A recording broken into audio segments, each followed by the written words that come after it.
শীতের সন্ধ্যায় কলেজ স্ট্রিটের পুরনো বইপাড়ায় ভয়ানক অদ্ভুত ঘটনা ঘটল।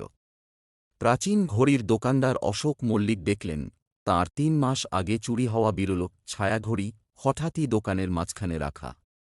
দরজা জানলা বন্ধ ছিল, তবু কেউ যেন অদৃশ্য হয়ে রেখে গেছে। গোয়েন্দা অনিরুদ্ধ সেন ঘটনাস্থলে গিয়ে ঘড়ির পেছনে লুকানো পাতলা কাগজ পেল, তাতে লেখা এক শব্দ, চক্রপথ।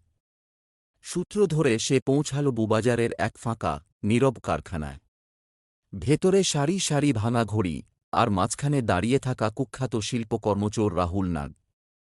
অনিরুদ্ধ তাকে জিজ্ঞেস করতেই রাহুল বলল, ছায়াঘড়ি আমি ফিরাইনি। যে ফিরিয়েছে সে আমাদের দেখছে। সেই চক্রপথ চালায়। হঠাৎ ওপর থেকে শব্দ পেয়ে অনিরুদ্ধ দৌড়ে উঠল। টর্চের আলোয় দেখা গেল এক ছায়ামূর্তি সিঁড়ির মাথায় দাঁড়িয়ে। চোখাচোখি হতেই সে ভেতরের গোপন দরজা ঠেলে বাইরে বেরিয়ে গেল। অনিরুদ্ধ পিছন নিলেও বাইরে এসে কাউকে পেল না, সেখানে শুধুই অন্ধকার গলি। কারখানায় ফিরে রাহুলকে গ্রেপ্তার করা হল, আর ঘড়ি নিরাপদে উদ্ধার হল। রাহুল বলল, ওই লোকটাই প্রধান। নাম কেউ জানে না। দোকানে ফিরে অনিরুদ্ধ ছায়াঘড়ি পরীক্ষা করতে গিয়ে কাঁটার নিচে লুকানো ছোট ধাতব প্লেট পেল। তাতে খোদাই করা চক্রপথ ১।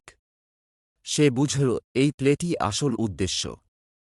চুরি, ফেরত দেওয়া সবই ছিল আসল তথ্য গোপনে সরানোর জন্য।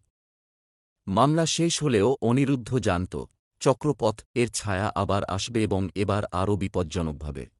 Like, comment, share and subscribe.